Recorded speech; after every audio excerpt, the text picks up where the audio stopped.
I can't teach you how to love yourself because that is beyond me, but I can teach you how to recognize all the blocks against loving yourself. Hello, hi. Welcome back to another Tao of Mary video. I'm so excited to be here with you. Oh my goodness. I don't know where the pink bunny is. She sometimes goes on adventures by herself and they're very mysterious. I've heard rumors that she travels to the moon at night. When I cannot find her, I do not know what she does there, but secret magical bunny things, what can I tell you? I have been in my follicular inner spring phase. Okay, my inner spring is like the time of my cycle where I kind of feel the most uncomfortable. I think that all women naturally have a place where they feel more or less comfortable in their cycle. The inner spring is like not one of them. Only recently have I begun to pace myself in my inner spring. So it's that time right after you bleed, like my thoughts will be racing. I just have like this surge of energy that I don't know what to do with it. And on top of that, I like to drink coffee and that intensifies things. But I'm happy to report that I have reached ovulation. Yay! I'm feeling great. So I thought I'd take advantage of this ovulation energy and do like a close-up shot of me today. Today's video is going to be about actionable steps you can take right now to loving yourself.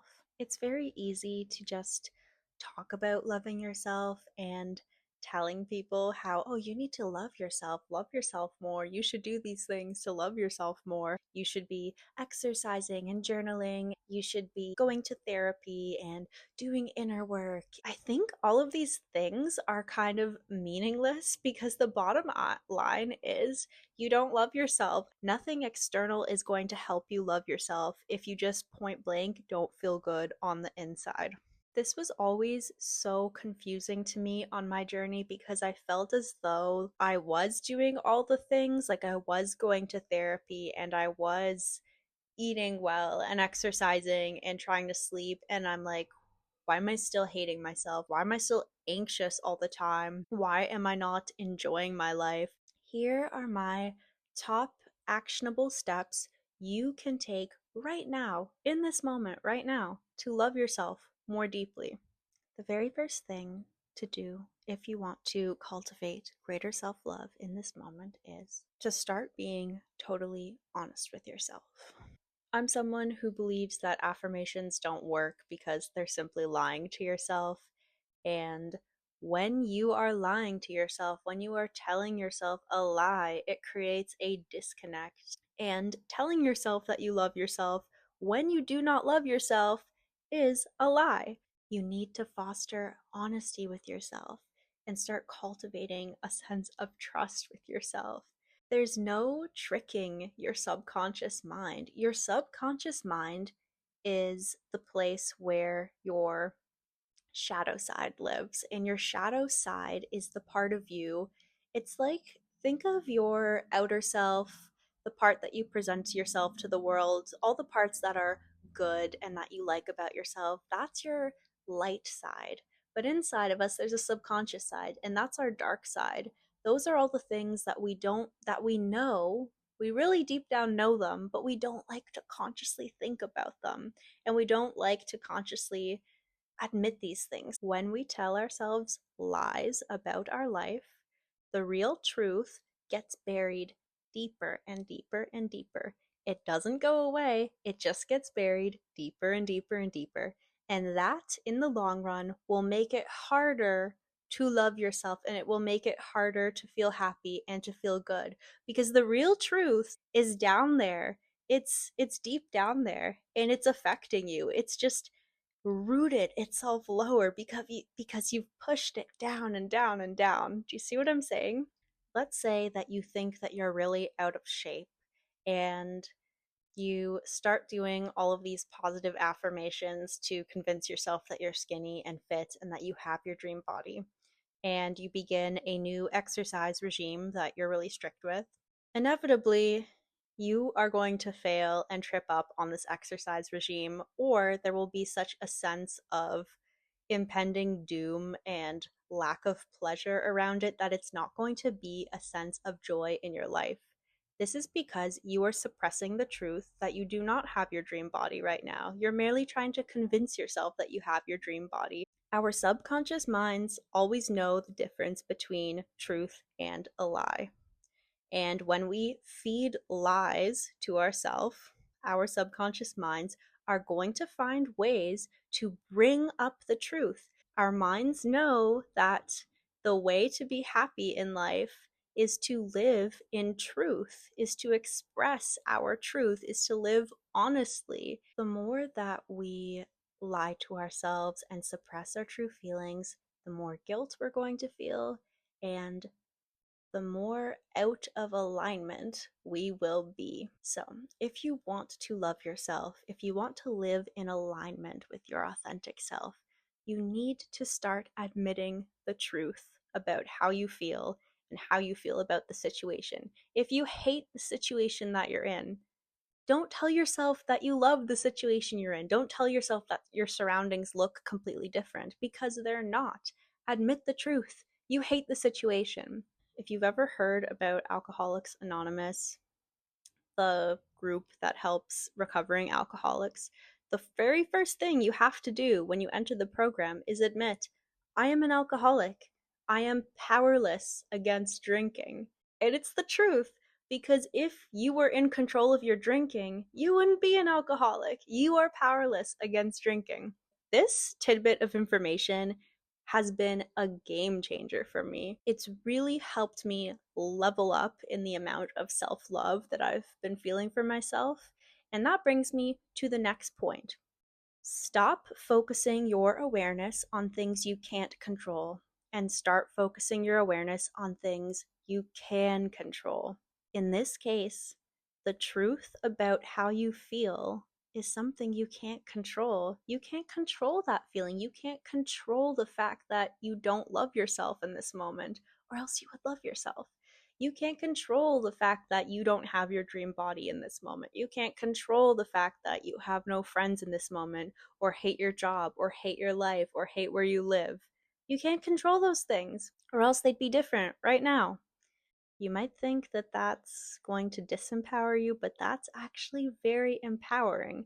When we begin to redirect our energy away from all the things that are not in our control, we can then begin to focus on what is in our control. This is a technique that's helped me a lot with my struggles with my appearance. The biggest barrier for me to my self love has been hating my appearance and feeling like I'm ugly or just inherently not good enough because of my appearance. Shout out to Growing Up Ugly. If you haven't watched that video, I grew up ugly, so I have that barrier to self love where I've felt like I'm not good enough because I'm insecure about my appearance. Throughout my healing journey, I've had times where I've made such amazing progress. I've overcome an eating disorder. I've overcome harming myself in so many ways. I've healed my relationship with food. I've healed my relationship with exercise. I've learned to communicate my needs and my emotions more effectively. I've stood up for my boundaries and welcomed in a loving, amazing relationship into my life. Even with all of those amazing leaps in my self love, I still had that inner demon in me that told me I wasn't good enough for this world because I didn't look the part. That would manifest in so many ways. It would manifest in control type behaviors. At its peak, at its worst, when I was insecure about my appearance, I would do this thing called body checking. So I would like look in the mirror constantly just to check to see that I looked okay, and I would fixate on flaws that did not exist. I would take photos of myself from different angles, and my camera roll would just be filled up with all of these photos. I would be hyper fixated on like just made up flaws, and I'd be hyper fixated on how I could control these flaws. In reality, I could not control the fact that I didn't like how I looked in that moment. But instead of admitting that truth to myself, my brain was trying to come up with all these ways to control the situation. And they weren't doing anything to actually help the situation. They were a waste of time. They were giving me the illusion of control. I thought that I was finding a solution to this problem. Well, I can't control that my brain is thinking these things. I can't control that I feel this way right now. That leads me to the next actionable step that you can take, which is stop identifying with those thoughts and with those feelings. They are not you. I was first introduced to this concept through the book The Untethered Soul by Michael Singer. That book was one of my very first introductions to spirituality. I read it way before I began truly healing, and I wasn't really ready for the message. It was pretty mind blowing. We are not our thoughts. We are not our feelings. The real you is the awareness. The real you is the presence that notices those thoughts and feelings. The real you is pure consciousness. The real you is love. All of these thoughts and feelings swarm in like clouds, and it's very easy for them to capture your mind's attention. When this happens, we often lose presence. We often lose our awareness of our consciousness. We lose touch of our real selves. So, all of these negative thoughts, the self hatred you feel towards yourself, is really just an illusion. It's an illusion. It's a story that has captured your attention, and you are stuck in this story. You are engulfed in all of these dark clouds of these thoughts and feelings.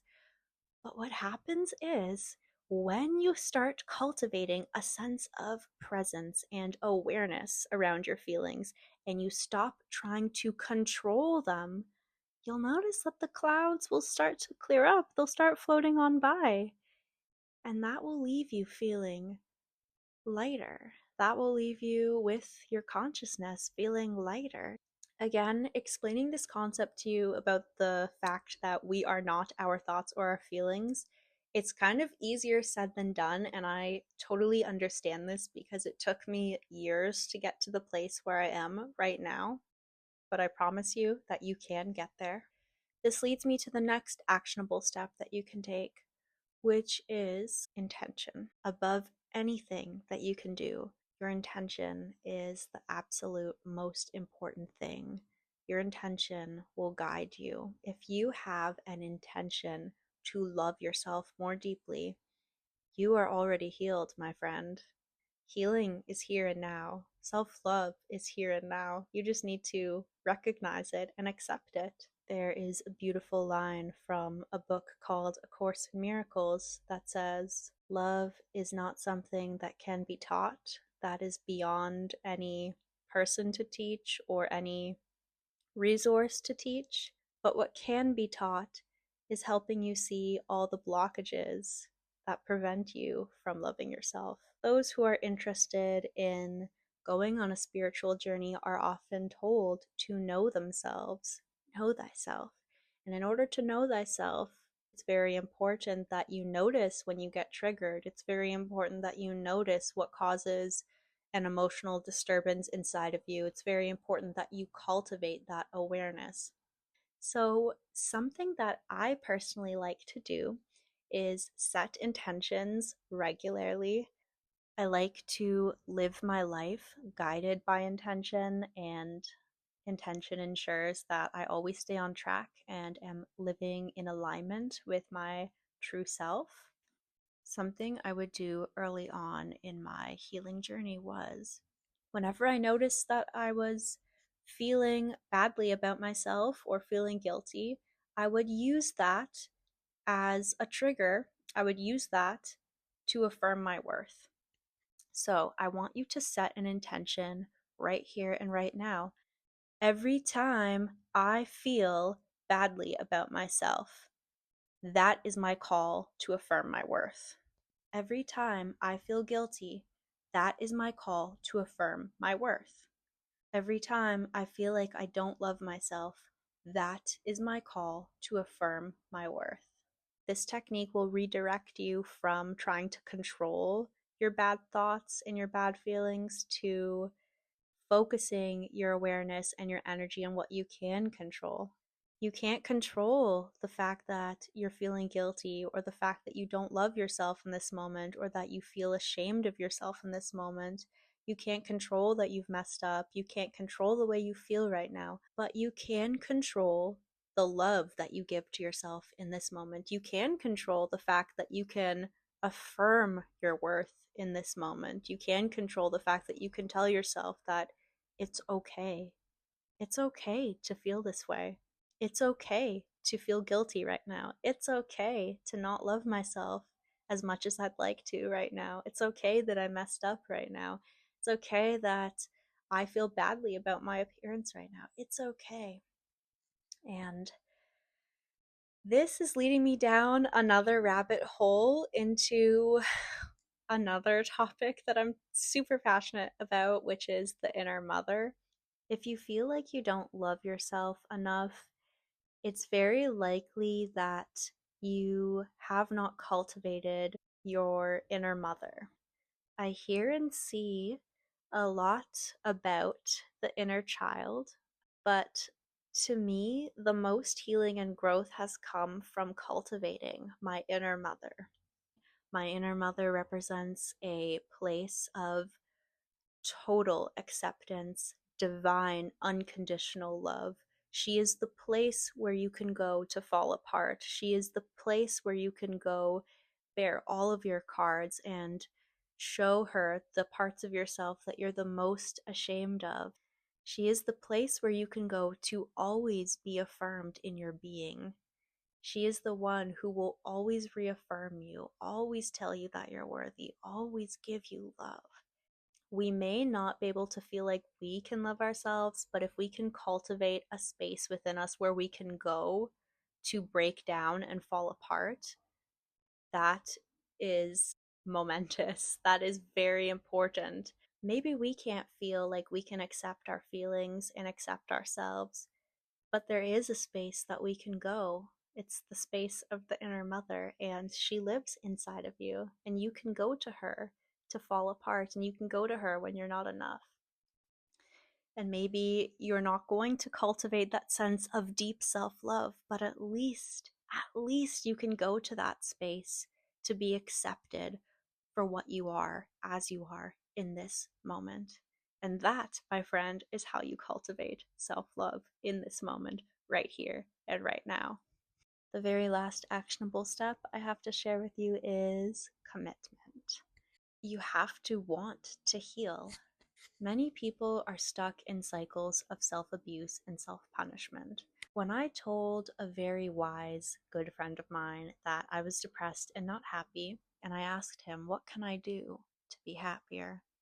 He told me, "You're addicted to suffering. You're addicted to punishing yourself." This is a hard pill to swallow, but many of us are addicted to suffering. Many of us are addicted to self punishment.